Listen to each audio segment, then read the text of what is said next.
What happens when the people you trust most, your husband, your sister, steal your life's work right in front of you? What happens when they dismiss you as just the artist, too emotional, too weak, and too broken to fight back? Welcome back. This is a story about a betrayal so deep it's breathtaking. But the revenge is a masterpiece. If you believe that justice isn't always given, but sometimes it has to be built, then do me a favor. Like this video, share it and subscribe so you never miss a story. And trust me, you are going to want to stay until the absolute end. To hear the single devastating sentence that brings their entire world crashing down. The gavel struck. I watched my sister kiss my husband in the courtroom. They had just been awarded my company, the one I built from a single mood board in my college dorm. I looked at her. Chloe. She was weeping into his shoulder. Tears of joy. She was a terrible actress even now.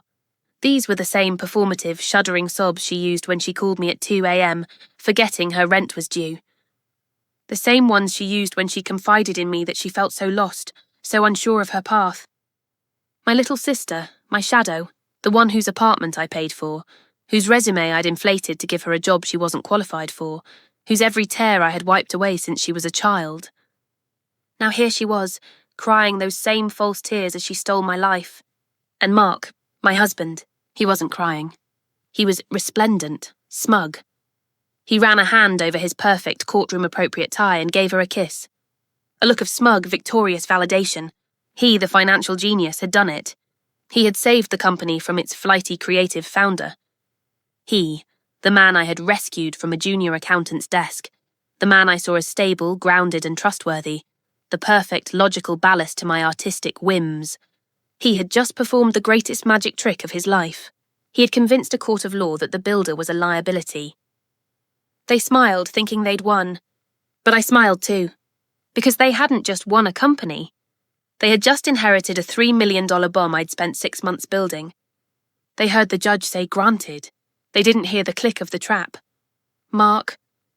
He actually caught my eye. From across the room, past the lawyers and the bailiff. He gave me that smirk. That awful, insufferable smirk of pity. It was the same look he gave me when I'd get lost in the feel of raw silk or spend a week mixing pigments to capture the precise shade of a sunset. The look that said, "Oh, my brilliant, but famously eccentric artist wife." He looked at me like I was a broken little artist, pathetic, defeated. He, the grounding force, had finally mercifully taken the reins. He genuinely believed that. He believed his superficial charm and his sloppy, arrogant accounting were the reason for the firm's success.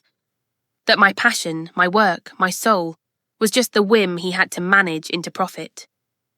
He had no idea he was just a rat who had finally taken the cheese. Their blindness. It was their greatest shared flaw. They both fundamentally misunderstood me. They saw the artist. They saw the woman who lived in a world of texture and colour. They saw the emotional weak protector. And they assumed I was incapable of complex, cold-blooded strategy. They never understood that the person who can build a world from nothing can also build a prison, an architecture of ruin, precise and inevitable. My phone vibrated in my lap, hidden in the folds of my coat. I glanced down. A single, knowing smile crossed my face. It was from a burner phone, a number I'd have destroyed an hour later. The text was simple. Asset seizure papers filed. Aurelius. They thought they had just won a multi-million-dollar company. They didn't know I'd spent the last 6 months turning it into a $3 million inescapable prison. A fortress of debt, with every brick laid by my own hand. And they had just willingly, eagerly grabbed the keys and locked themselves inside. 6 months earlier, I was in a different room, a lawyer's office. This one smelled of stale coffee, old paper, and defeat. It was a grey, suffocating room, and I felt like I was breathing in dust. My lawyer Harrison, a man who had represented Aura Interiors for a decade, couldn't even meet my eyes. He was shuffling papers, P&Ls, bank statements, all of them. Wrong. He said, "Look, Jess, we can fight, but he has all the records." Records. He didn't have records. He had a narrative, a meticulous, fabricated story he had spent a year writing. You see, the crime, the real crime. It wasn't the affair. That was just ugly, predictable. No, the crime was the conspiracy. A slow, parasitic infestation that had been happening right under my nose for over a year. It began with Mark, my husband, the man I trusted with the boring side of the business so I could be free to create. He began creating a cash flow problem, a phantom. He'd sigh at the dinner table, rubbing his temples, performing this exquisite pantomime of stress. "Jess," he'd say, "these projects, they're running over budget again. The numbers are tight." He was, of course, secretly diverting those over-budget funds to an outside account. His own, but he wasn't working alone. His power was in the legal and financial levers, but Chloe, my sister, she controlled the emotional narrative. She was the victim's friend, my rock. While Mark was manufacturing the crisis, Chloe was managing me. I'd call her worried. "Mark says we're in trouble, that my designs are extravagant," and she would listen. Oh, she would listen so patiently. Then she'd say, her voice dripping with that weaponized empathy, "Oh, Jess, you're so stressed. You're the artist. You shouldn't have to worry about this. Maybe you should let Mark handle the accounts for a while. Just let him take the pressure off you." They were a perfect symbiosis. He created the illness, and she convinced me to drink his poison as the cure. And I did. I, the protector, the one who thought her generosity was building a world for all of us, I handed him the keys to the kingdom. Because my trust, which I thought was my greatest virtue, was, in fact, my most catastrophic fatal flaw. The discovery, it was brutal, simple, like a shiv in the ribs.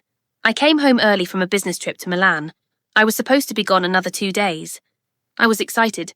I had ideas. I was walking into the kitchen, my portfolio in my hand, and I heard them. Laughing.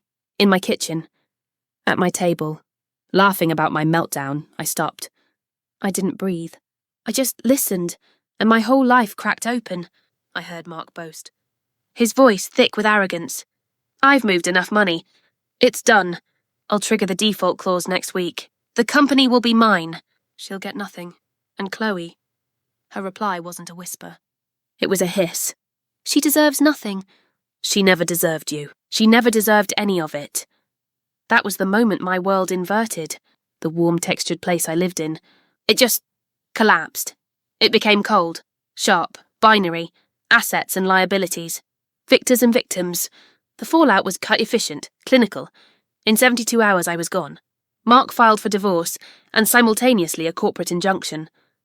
He used the very financial emergencies he had manufactured to prove I was incompetent. He froze me out of my own bank accounts. He had me barred from the building. My building. And Chloe. Chloe provided a tearful, notarized affidavit. It painted me as erratic and unstable. Prone to emotional, extravagant spending, it said she was deeply concerned for my mental health. I lost my husband. I lost my sister. I lost my home. And I lost the company I had built from scratch.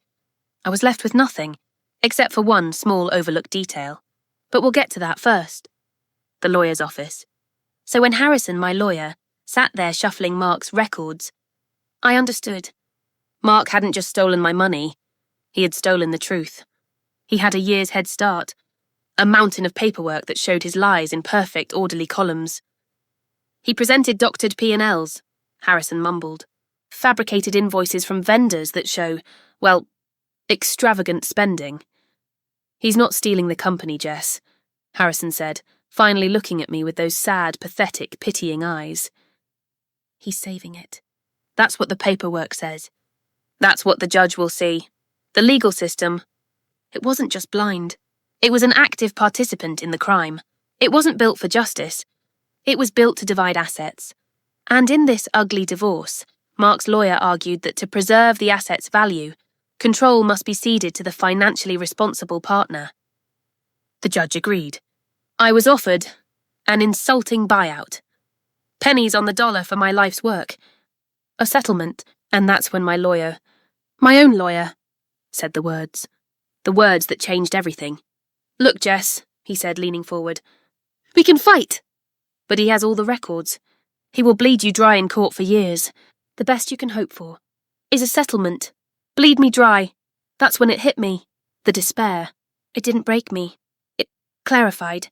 It hardened into something new, something precise. I decided in that moment which one I would be. I would not be the victim. I looked at Harrison. His face was a blur of useless pity. I won't fight him in court, I said. My voice was quiet. It didn't tremble. For the first time in months, I felt calm. Harrison looked confused. Jess, I'll agree with him, I said. You heard him. The company is failing. I'm unstable. He should have it. You'll take the settlement? No, I'll let him win. He wanted the company. He can have it. But not my company. I stood up. The fog of grief was gone. In its place was a cold, righteous need. A motivation to correct the narrative. To prove to them and to myself that the emotional artist they dismissed was, in fact, a meticulous architect of their downfall. The law couldn't give me justice. It could only give me a price. I decided then that justice wasn't something you ask for. It was something you take. Mark was arrogant. He was a sloppy accountant who thought he was a financial whiz. He had spent a year tracking every dollar I ever spent. But he never once in all that time looked into my family. He never bothered. He dismissed them just as he dismissed me. He had missed the one thing. The one detail. The one asset he had never been able to touch. My grandmother's inheritance. It wasn't a fortune. But it was enough. It was $500,000 in a firewalled trust. Untouchable. His legal team didn't even know it existed. I didn't use it to hire new lawyers. I used it to become the bank. The next day I was on a plane to Delaware. I cashed out the entire trust. And with that $500,000, I seeded a new company. A shell corporation, anonymous, untraceable, a ghost. I filed the paperwork myself. I called it Aurelius Holdings. Mark saw me as an artist. He forgot I was also a builder. So I built a new company. One that was very, very hungry. The first move in any game is to understand your opponent's weakness. Mark's weakness was his ego. Chloe's was her jealousy. Their shared exploitable weakness was greed. I knew from the real books I still had that Aura Interiors was bleeding. Mark, in his quest to frame me, had been cooking the books, but he was also just bad at his job. He was hemorrhaging money. He had just won a company. He had his new lover, my sister. His ego was boundless, but he was broke. He needed cash, fast. His arrogance, his intellectual laziness, meant he couldn't possibly admit to Chloe that the empire he'd just stolen was already crumbling. He needed a cash infusion. He needed a savior. So I made him an offer. From a sterile rented office, Aurelius Holdings sent a very generous, very professional loan offer to Mr. Mark, the new CEO of Aura Interiors. A simple cash infusion to solve his temporary cash flow problem. I was the only one offering. A predator disguised as Providence. I sat there in that empty room, staring at the send button. I, who had lived in a world of silk and oak, was now a ruthless, precise, and calculating predator. I was about to become the one thing they never thought I could be. I clicked the button. He didn't just take the bait. He lunged for it. He responded within the hour. The trap was set. The first domino had fallen. I imagined the scene. Mark in my old office. The one with the floor-to-ceiling windows. The one I'd designed with the scent of fresh-cut oak and raw silk. He would have been performing. Leaning back in my chair, one leg crossed over the other. The picture of the new CEO, the suit, the savior. His lawyer, a man just as sloppy and arrogant as he was, probably skimmed the first page. Standard financing agreement, he would have said. A little aggressive on the default terms, but that won't matter. The cash is good. The cash was good. The terms were a masterpiece. They weren't standard. They were a work of art. The lawyers I'd hired with the Aurelius money were the best. They specialised in hostile acquisitions. They were predators. And I had pointed them with surgical precision at Mark. He thought he was signing a simple loan. He was in fact signing three things. First, he was signing a cross-collateralisation clause. In simple terms, it meant that this first loan, and all future loans from Aurelius, were secured not by a single asset, but by every asset. The desks, the computers, the building lease, the brand name, the accounts receivable, everything. Second, he signed a catastrophic default clause. It meant that if he missed a single payment, or if any other creditor filed a lien, or if the company was found to be in any material misrepresentation, all loans became due instantly, And third, the most beautiful part, he signed a personal guarantee. He was so arrogant, so desperate to get his hands on the money and prove he was the financial whiz, he didn't just pledge the company he'd stolen. He pledged himself. I was in that sterile, grey, rented office, the one that smelled like old industrial carpet, staring at my email, waiting. The signed PDF came through at 3:15 p.m. I didn't cheer. I didn't even smile. I just exhaled. I opened the file. I zoomed in on his signature. That arrogant, sloppy scrawl. He had no idea. He had just pledged every single asset of Aura Interiors. To me. He was so awed by his own win. He never even read the fine print. While I, in the past, was sealing his financial tomb, he and Chloe were celebrating. This is the image I'd played in my head. The one that fueled me. It's just hours after the courtroom. They're back at the firm. My firm. Mark has ordered champagne. He's probably making a toast. Something insufferable. To new beginnings. To clarity. To saving Aura Interiors from, well, you know, and Chloe, my sister, she's there, her arm linked through his. She's finally done it. She's no longer the shadow. She's the new lady of the manor. I can see her walking through the space, my space, running her hand along the Thai silk wallpaper I'd spent a month sourcing. She'd point. Her voice, that practiced breathy whisper she always used. "We should paint this," she'd say. "It's all a bit much, isn't it? A bit dramatic. She wanted to paint it. Grey, probably. Something cold and dead. Something to match them. It was never enough for her to have what I had. She had to erase me. She had to paint over my life, my talent, my soul, just to feel like she wasn't a cheap imitation. They were redecorating. They were picking out paint swatches for their new castle. They had no idea the bank was already theirs. They were tenants. And their lease was about to expire. The first loan, that was just the bait. Now I had to set the hook. I had to become his shadow, his saviour. His personal ATM. Mark, as I knew, was a terrible accountant. He was a con man, not a numbers man. He had run the company into the ground while I was still there, manufacturing his cash flow problem. Now that he was actually in charge, with no one to blame. He was hemorrhaging money. 2 months after the first loan, he needed more. This time, Aurelius was reluctant. I had my new lawyer, a man I'll call Mr. Aurelius, express deep concern. The P&Ls you've sent over, Mr. Mark's last name, they show significant discretionary spending. I could almost hear Mark's voice on the other end of the phone. That slick, charming, dismissive laugh, just smoothing out the transition. Startup costs for the new leadership. You know how it is. He was already stealing. From the company he now owned. He couldn't help himself. Aurelius agreed to a second loan. This one, at a much higher interest rate. He signed the papers the same day. He didn't even pretend to read them. Then, the new expenses started piling up. First, it was a new company car. A black top-of-the-line Mercedes for Chloe. She needed it, she told him, to visit clients. She had never visited a client in her life. She was the one who got coffee and forgot to file invoices. Mark came back to Aurelius. A simple equipment lease. We gave it to him. Then a business development trip.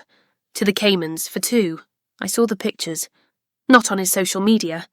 He wasn't that stupid. But on hers, Chloe.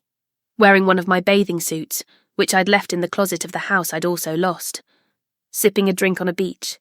She captioned it, "Finally, peace. Shot deserved."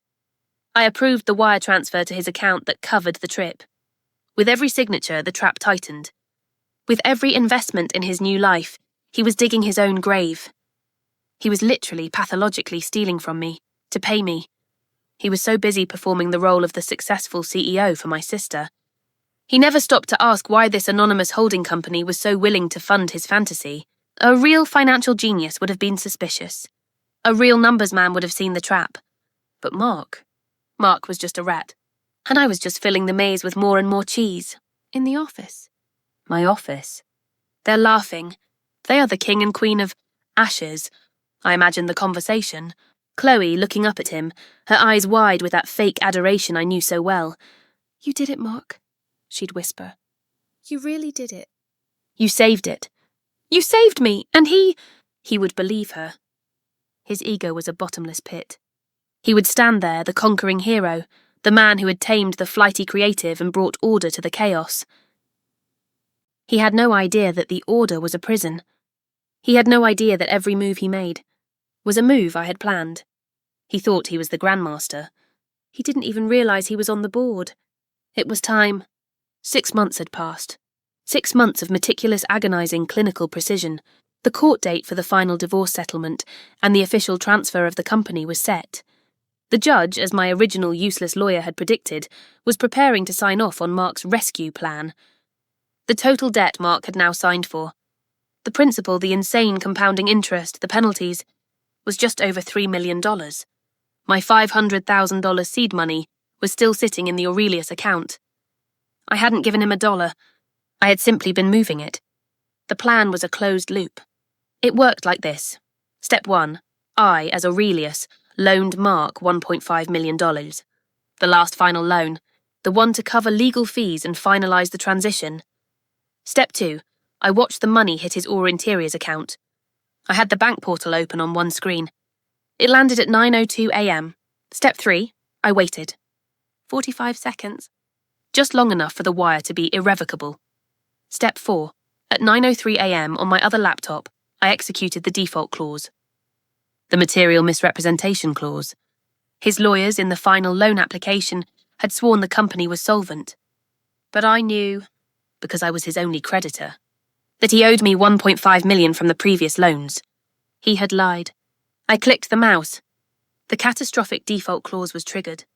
All his loans, all $3 million, were now due, effective immediately, and because of the cross-collateralization clause, Aurelius Holdings now had the legal right to seize all assets.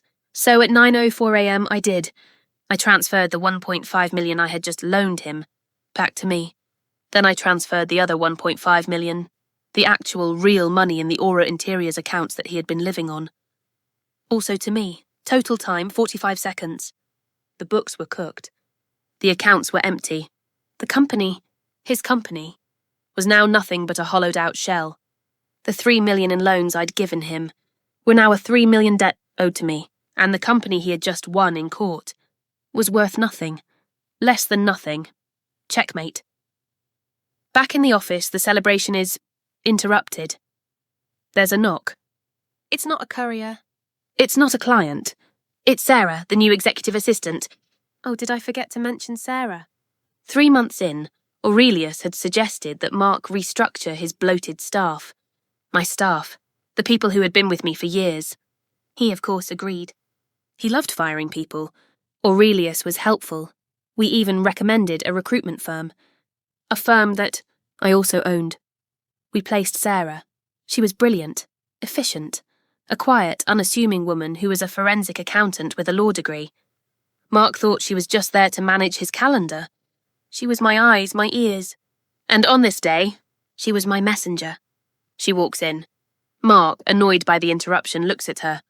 What is it? Chloe is frozen, still smiling. Sarah doesn't say a word. She just places a single thick stack of papers on the desk, right in a puddle of spilled champagne. This just arrived from the holding company, sir, she says. It's urgent. The trap was set. The bait was taken. All that was left was to spring it. Mark stares at the papers. He's confused. This isn't part of his story. He picks them up. He reads the cover sheet. Aurelius Holdings, his saviour, his secret bank. Why were they sending him this? He flips the page. Notice of default. This is the moment. The one I'd played in my head 1,000 times. The one I'd lived on. I can see his face. The disconnection, the incomprehension. This has to be a mistake, a typo. He fumbles for his phone. He's still holding the champagne flute in his other hand. He probably dials his sloppy lawyer, who is already 3 drinks in at a bar somewhere, celebrating his win. No answer. He dials the bank. He's starting to sweat. His voice, that smooth, charming baritone. It's gone. It's high. It's thin. This is Mark, he's saying. I'm the CEO of Aura Interiors. There's been a mistake. A fraudulent transfer. Chloe is watching him. Her smile is gone. She's seeing, for the very first time, The man she actually betrayed me for. Not the financial genius. Not the powerful, stable man. She's seeing the rat. The sloppy, terrified conman who is finally cornered. And Mark. Mark is listening to the bank manager on the other end of the line. He's listening to the man tell him, "Sir, the transfers are valid. They were authorised. The accounts are empty." His face, it goes pale. Chalk white. The flute drops from his hand. It shatters on the floor. That's the moment. The moment the finance guy realised he'd been outmanoeuvred by the artist. The gavel in the courtroom. That wasn't the end. It was just the end of the first act. They went back to my office to celebrate. Popping champagne. Toasting their new beginning. They were so busy performing the role of the successful CEO and his new partner that they never saw the bill coming due. While they were picking out new paint colours, I was signing cheques. For 6 months I became their shadow, their saviour, their anonymous secret bank. I, through my shell corporation Aurelius, gave them everything they asked for. I funded Mark's arrogance. I funded Chloe's greed. A new Mercedes for her. A business trip to the Caymans for them. All of it. With every signature, they were winding the spring tighter. With every dollar they borrowed, they were handing me another piece of their future. Mark wasn't just signing for loans. He was signing a cross-collateralization clause, pledging every asset of the company. And then, the masterstroke. He signed a personal guarantee. He was so arrogant, so convinced of his own genius, he pledged himself. He thought he was a king. He was just a rat, fattening himself on my cheese. And just as the judge was awarding them my company, I triggered the default. I emptied the accounts. I took it all back. In my office, as they were toasting their victory, my inside woman, Sarah, handed Mark the papers. The notice of default. The champagne glass slipped from his hand. It shattered. The trap was sprung. The cage was locked. All that was left was for them to realise there was no way out. This is the moment. The pivot. The instant the world they thought they had built simply ceased to exist. Mark is staring at the broken glass. He's not breathing. He's looking, but he's not seeing. He's in that fractured second of cognitive dissonance. The moment where the brain, in an act of self-preservation, refuses to accept the new, horrifying reality. "Mistake," he mumbles. Just a whisper. "It's a mistake, Chloe." Chloe is just frozen. Her hand, the one that wasn't linked in his, is still half raised, her glass in it. She looks like a mannequin. A cheap one. "Mark," she says. Her voice. That breathy little girl whisper she uses. It's just thin. "Mark, what is that? What's wrong?" He doesn't answer her. He's fumbling for his phone.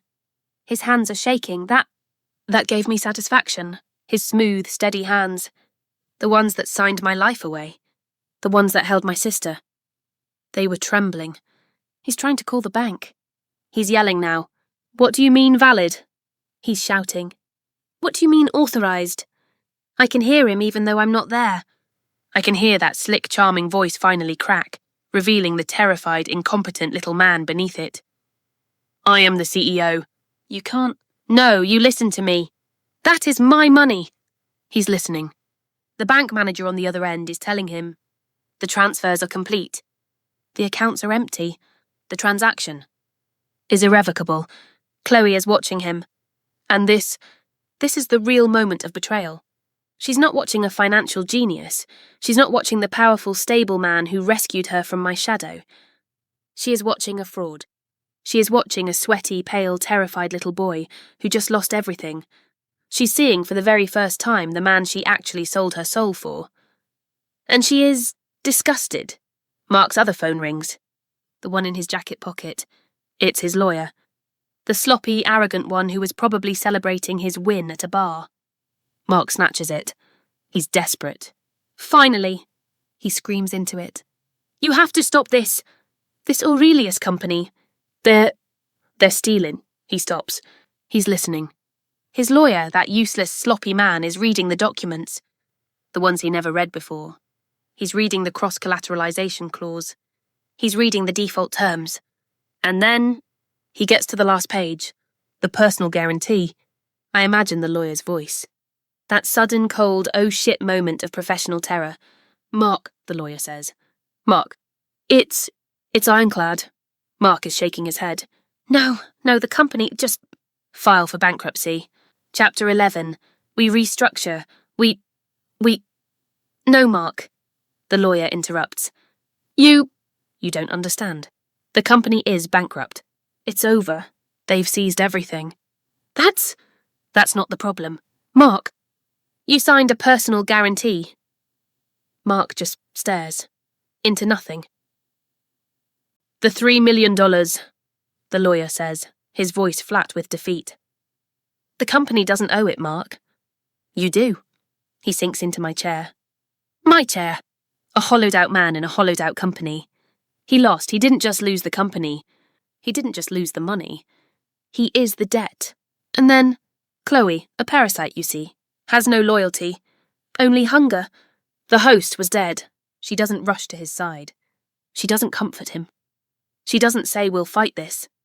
She recoils. Her face, which was frozen in fear, twists. It twists into something I'd seen 1,000 times, but had always misunderstood.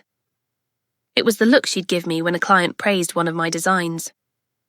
The look she'd give me when I'd buy a new coat. It was pure, unadulterated.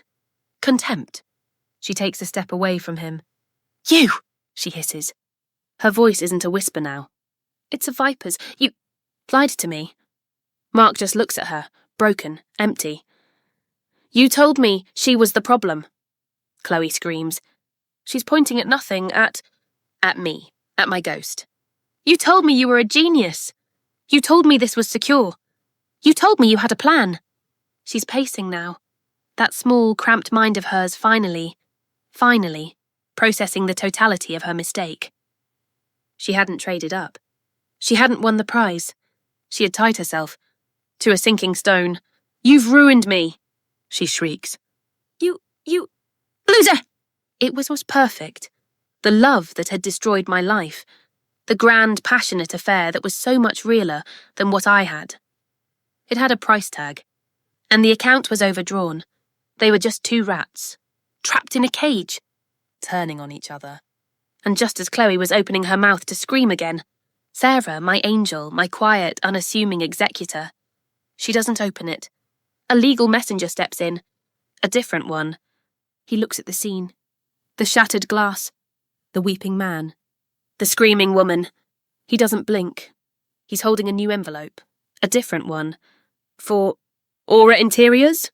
He asks, looking at the papers in his hand. We're... Mark can't even speak. Chloe, in a rage, snatches the envelope from the messenger's hand. Give me that! She rips it open. She's expecting... I don't know. More bad news from Aurelius. But this letter, wasn't from Aurelius. She stares at it, confused. It's from her, she whispers. From Jessica. Mark looks up. A flicker of something hope. What? Chloe is reading. Her eyes are scanning the page, her small mind struggling to keep up with the legalese. It's an amended petition. For the divorce? What? Mark says, standing up now. What does it say? It says, Chloe is squinting. It says, petitioner hereby withdraws all claims to the corporate entity Aura Interiors in light of its new insolvency. A beat of silence. Mark. He almost smiles. He doesn't understand. She's letting it go, he whispers. She's giving up. She knows it's worthless. No, Chloe says. Her voice is a death rattle. She's on the second page. She's withdrawing her claim on the company, Chloe says, her voice trembling. Instead, petitioner now seeks 50% of all personal marital assets and liabilities incurred during the... She stops. She doesn't understand. But Mark finally understands. He starts to laugh. It's not a laugh of joy. It's a horrifying, broken, rattling sound. The sound of a man's soul just snapping. Ha! Ha ha! Mark, stop it! Chloe is shaking. What does it mean? He looks at her. His eyes are dead. Assets? He whispers. What assets, Chloe? There are no assets. There's just the debt. He points a shaking finger at her. The $3 million. I owe. Chloe is still confused. So she's suing you? No, Mark whispers. His face is a mask of terrible, dawning clarity. You don't get it, do you? You never got it. She's not suing me, you idiot. She's suing you. The law is a beautiful, precise instrument. You see, under our state's laws, the debt he incurred during our marriage was his. A judge would have divided it, but the moment the judge's gavel struck, our marriage was, for all legal purposes, over, and his new partnership with Chloe began. All those business expenses, the new Mercedes, the client trip to the Caymans, the money he'd been wiring to her personal account. My lawyer, my new lawyer, had just filed a meticulous, detailed, and utterly undeniable claim. Chloe wasn't just his lover. She was his partner. A partner in the fraud. A co-recipient of the loans, the $3 million in personal debt. Was their debt. And my new amended divorce petition was just a simple legal recognition of their partnership. She was now legally, irrevocably responsible for half of everything they had stolen. Half of nothing is nothing. Half of a $3 million personal debt is $1.5 million. Chloe drops the papers. Her knees give out. She just collapses, not a faint, a slump. She sits on the floor amidst the shattered glass, and for the very first time, her tears are real. She's not crying because she's sad. She's crying because she lost. She, who had spent her entire life piggybacking on me, had finally been given a bill. Mark is just laughing. That empty, broken laugh. The office door was open. I'd been standing there, watching. I walk in. They both look up. Their faces. It was exquisite. Shock, terror, confusion, and a deep, profound hurt. I wasn't the woman they had destroyed. I wasn't the emotional, erratic artist, weeping in a lawyer's office. I was the woman who had just bought their lives. For pennies on the dollar. I looked at Mark, still slumped in my chair. I looked at Chloe, pathetic, on my floor. Hello, Mark, I said. My voice was quiet. It didn't tremble. Chloe. Mark just stared. You, he whispered. It was you? Aurelius. You always thought I was just the artist, I said, walking slowly towards my old desk. I ran a hand along the oak. The texture. You thought I was the creative, the one who lived in a world of feelings, colour, texture. I looked at Chloe. You thought I was soft. You thought my world was soft. That I was soft. I turned back to Mark. And you? You thought you were the structure, the logic, the numbers guy. You both made the same fundamental mistake. You dismissed me. You never understood that the person who can build a world from nothing can also build a cage. A precise, perfect, inescapable cage. I looked at Mark. You're not a financial genius, Mark. You're just a sloppy, arrogant thief. I looked at Chloe. And you're not a victim, Chloe. You're not a soulmate. You're just a shadow.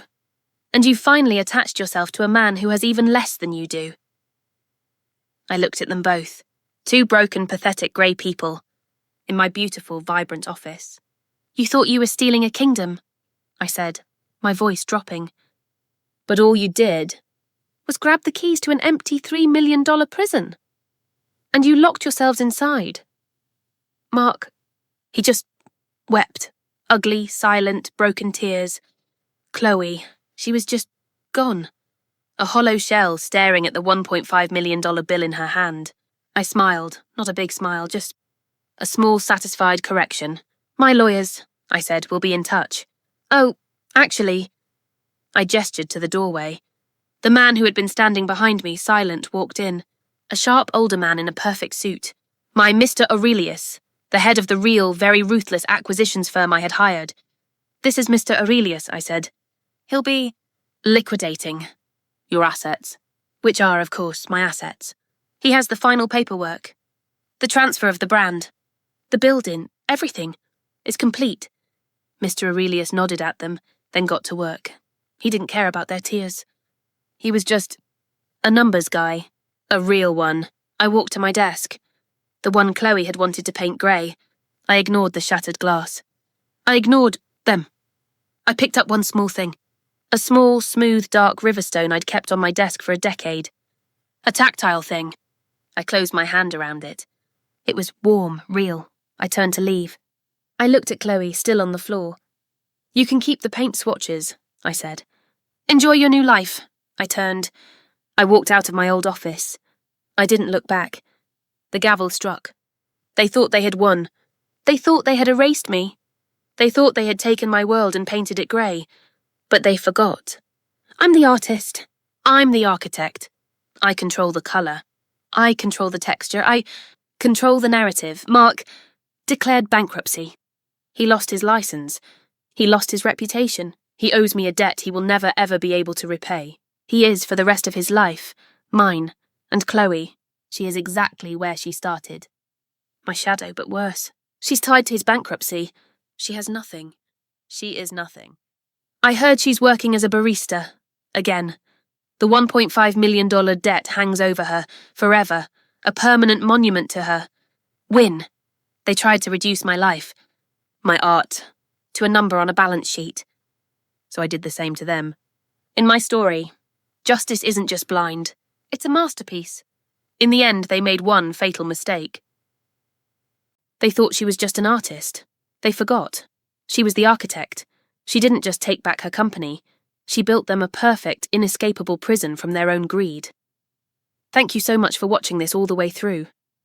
If you found that ending as satisfying as I did, hit that like button. And I have to know what you think. What was the most brilliant part of her plan? The personal guarantee that trapped Mark? Or the final legal move that made Chloe responsible for half the debt? Let me know your thoughts in the comments below. For more stories of complex strategy and karmic justice, make sure you subscribe and hit that notification bell so you're the first to know when a new video drops. And finally, if you want to support the channel, the best thing you can do is share this video with a friend who you know will appreciate this level of checkmate. Until next time, remember, the best stories are the ones where the narrative is finally corrected.